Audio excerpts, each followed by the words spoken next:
E aí, tudo bem, pessoal? Então vamos lá com a última etapa do nosso programa de capacitação em próteses fixas. Nessa parte aqui, eu vou abordar com você um tema que, para muitos colegas, é de difícil compreensão e até mesmo de execução, porque acaba envolvendo a tomada de decisões e habilidade técnica para a obtenção de resultados satisfatórios. Esse tema que eu estou me referindo é exatamente a moldagem, né? As transferências e também os modelos que serão encaminhados para o laboratório de prótese. Ah, nós vamos conversar também lá no final sobre um pouco sobre as ferramentas digitais, tá bom? Mas vamos por etapas. Inicialmente, por que as moldagens e transferências envolvem tomadas de decisões? Bom, existem muitas técnicas de moldagem descritas na literatura e preconizadas por vários colegas. E eu vou te dizer uma coisa, com sinceridade, fundamentado em 30 anos de experiência clínica e também de ensino. Não dá para você aplicar uma mesma técnica para todos os seus casos clínicos. Existem limitações determinadas pelo caso clínico e pelo tipo de preparo, por exemplo, que você quer moldar. Considere um preparo intraradicular, que você vai colocar um pino ou um núcleo, né, e um preparo do tipo corototal. Você concorda que a dificuldade para o escoamento do material de moldagem para dentro do conduto preparado é bem maior do que para envolver um preparo do tipo corototal? Ok? Pois é. Em casos em que no mesmo arco você tem preparos deste tipo, corototal e intraradicular, a técnica aplicada para a moldagem, ela deve reproduzir com absoluta fidelidade os dois tipos de preparos e garantir também a reprodução da relação entre os dois. Então, você deve conhecer as técnicas disponíveis e decidir qual vai ser a melhor opção para o teu caso. Mas não esquenta com isso agora não. Mais adiante nós vamos conversar especificamente sobre isso, sobre técnicas, tá ok? A segunda questão é a dificuldade na obtenção de moldagens fiéis. É claro, eu concordo com você que a moldagem é um procedimento crítico e também com nível de dificuldade maior. Sim, porque envolve a utilização de materiais com diferentes composições e propriedades químico-mecânicas que vão ser utilizadas na boca, que é um ambiente com uma umidade relativa beirando 100%. E também com a presença de várias estruturas anatômicas que interferem na inserção da moldeira e, consequentemente, na reprodução de estruturas que você quer reproduzir. E eu vou ser sincero com você novamente. Para superar essa situação, você deve se concentrar no procedimento.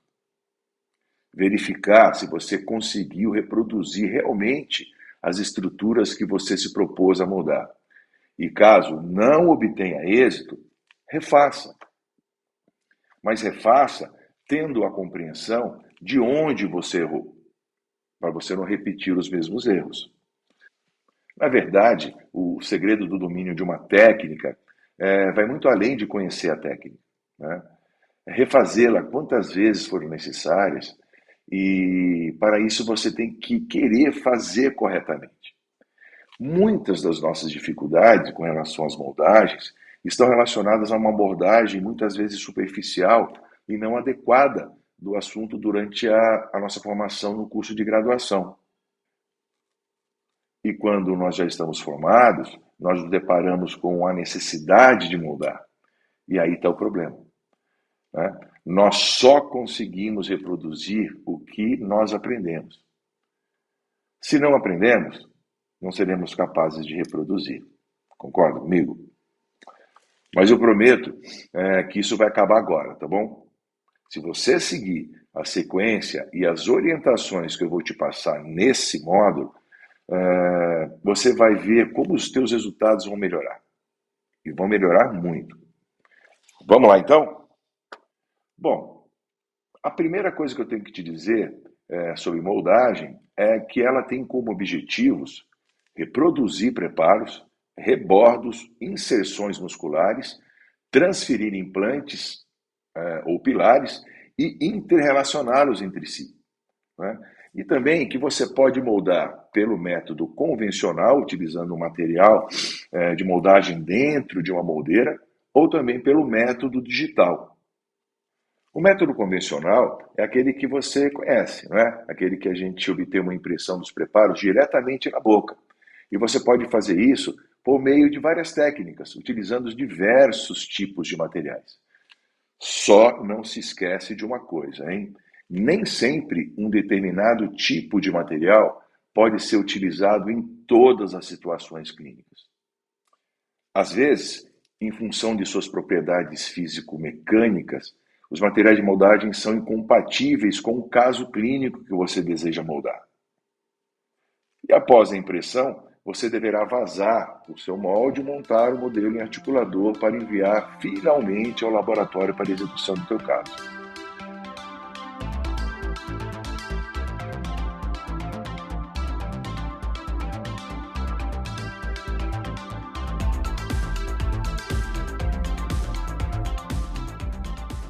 Já pelo método digital, nós não realizamos nenhum tipo de impressão, de moldagem, né? O que nós fazemos é uma leitura das estruturas a serem moldadas com o auxílio de um scanner óptico e enviamos o arquivo digital para o laboratório executar o trabalho.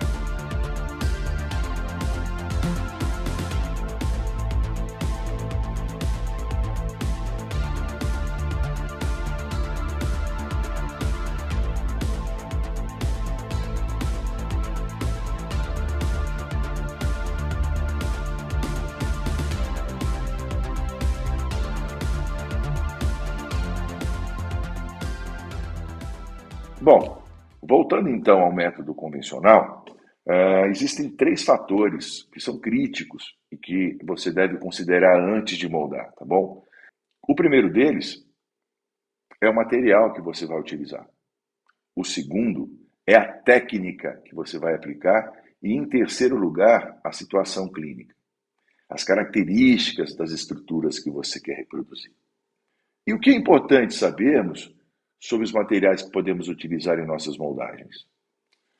Bom, a composição química deles determina as suas propriedades físicas, ou seja, cada tipo de material possui características que, além de os identificarem, propriamente ditos, né, são determinantes para a sua indicação.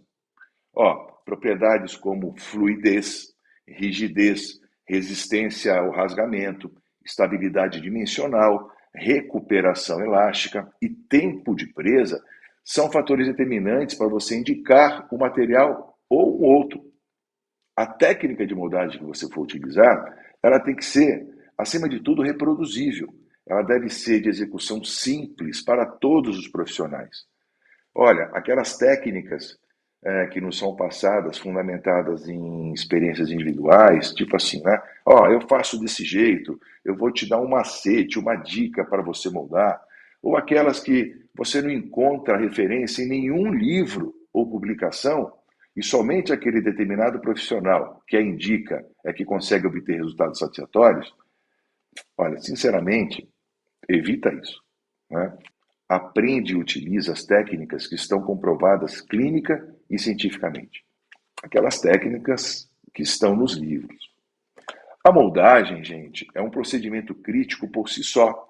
Portanto, esteja seguro que a técnica que você vai escolher para moldar o teu caso vai te levar a obter os resultados que você realmente almeja. Um outro ponto é que a técnica de moldagem tem que ser adequada ao tempo clínico da sessão. Te lembra que você vai estar vai estar atuando em um meio úmido, com inserções musculares, estruturas anatômicas que podem te atrapalhar, né? Então, manter o paciente durante muito tempo com a boca aberta faz com que ele se canse e o procedimento se torne desconfortável. E por último, além de eficiente, a técnica de moldagem ela é seletiva para o tipo de material. Sim, é isso mesmo. É a técnica que determina o tipo de material que deve ser utilizado, e não o contrário.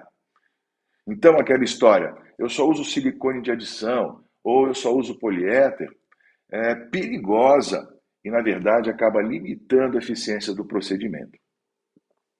Existem determinados materiais que não são indicados para determinadas técnicas, em função de suas propriedades físicas e composição química. E por que eu estou te alertando para isso? Porque, na verdade, vou repetir, é a situação clínica, o caso clínico que determina qual vai ser a técnica mais adequada para ele. Observa aí esses 3 casos clínicos. Dá para utilizar uma única técnica de moldagem para todos eles? É óbvio que não. Cada caso possui características individuais que vão exigir um direcionamento, um escoamento do material para atingir e reproduzir todas as estruturas, todos os dentes, preparos, raízes que estão envolvidos na reabilitação oral que você está querendo moldar. Você concorda comigo que a técnica que teremos que utilizar para moldar um conduto radicular e o término cervical de um preparo intraradicular é completamente diferente da que nós devemos utilizar para moldar um preparo do tipo corototal ou uma faceta? Tenho certeza que você concorda. Bom, para ilustrar melhor isso para você, eu vou te mostrar alguns artigos publicados sobre o assunto. No primeiro deles, o meu amigo, o professor Cícero Andrade, da Universidade Federal do Pará, realizou um estudo no qual ele avaliou o desempenho de 3 técnicas de moldagem com 2 tipos de materiais. As técnicas, a do casquete, a massa reembasamento e a dupla moldagem. E os materiais, uma silicone de adição e uma de condensação. E vejam que interessante, como resultado, ele observou que a técnica do casquete foi a que obteve o melhor rendimento e a silicone de condensação foi a que demonstrou os melhores resultados quando utilizado na técnica dos casquetes. Um segundo artigo que eu quero comentar com você é esse aí. O autor produziu 30 moldes e os dividiu em 2 grupos. O grupo 1 foi formado por 15 moldes realizados com uma silicona de condensação pela técnica massa reembasamento. E depois ele vazou os moldes 30 minutos após a polimerização final e 7 dias após. O grupo 2 foi formado por mais 15 moldes realizados com uma silicone de adição pela técnica moldagem dupla. E os moldes foram vazados também 2 horas após a polimerização e também com 7 dias após. Os resultados mostraram que todos os modelos produzidos sofreram alterações dimensionais. E o melhor resultado foi obtido pelos modelos de moldes realizados com siliconas de condensação vazados 30 minutos após a polimerização final da silicona. E o pior resultado foi observado neste mesmo grupo, com os modelos vazados 7 dias após. Com relação às siliconas de adição, um dado relevante desse artigo foi que elas mantiveram-se mais estáveis após 24 horas de polimerização. E por fim, um terceiro artigo, o meu amigo, o professor Cícero, publicou um segundo estudo, em que ele utilizou apenas a técnica do casquete para moldar com 3 tipos diferentes de material, uma silicona de adição, uma de condensação e uma mercaptana. E os resultados mostraram que não houveram diferenças significativas entre os moldes, mostrando que o tipo de material não é o único fator que influencia na obtenção de moldes satisfatórios.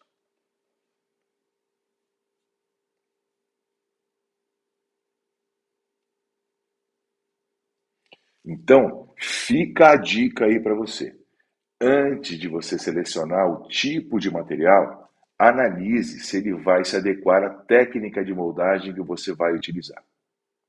Eu vou reforçar então o que eu disse antes. Existem situações em que um determinado tipo de material não se adequa à técnica indicada para o caso clínico, né? O exemplo dos artigos que eu te mostrei são bem claros quanto a isso. As silicones de adição não são adequadas para utilização com a técnica dos casquetes, porque a necessidade de se aguardar 2 horas em média para vazar, né, em função do período necessário para a recuperação elástica do material, pode alterar a relação entre os casquetes e o arco dental. Um outro ponto é que a silicona de adição densa não possui fluidez suficiente para copiar detalhes anatômicos. E em função de sua densidade, de sua alta quantidade de carga, ela pode deslocar os casquetes durante a sua inserção. E, finalmente, né, o tempo de espera para a recuperação elástica impossibilita a utilização de hidrocoloides, né, de alginatos, por exemplo, para fazer a moldagem de transferência. Então, gente, desculpe-me a repetição, mas isso é muito necessário. Então, na verdade, é o caso clínico que manda nessa história toda. O número de dentes a serem moldados, as suas diferentes inclinações, os tipos de preparos que você terá que moldar e a relação dos preparos com o arco dentário é que determina a técnica mais indicada para moldar. E essa técnica deve possuir uma alta precisão e reprodutibilidade e rapidez clínica. Somente após você definir a técnica que você vai utilizar, você vai selecionar o teu material de moldagem. Deu para entender? Fica mais fácil, né? E lógico. Na próxima aula, eu vou te mostrar as técnicas de afastamento gengival e de moldagem que nós utilizamos para todos os tipos de preparo e situações clínicas, tá? Vai ficar muito mais fácil para você decidir qual das técnicas, né, vai te trazer maiores benefícios e os teus resultados satisfatórios. Bora? Te espero lá, hein?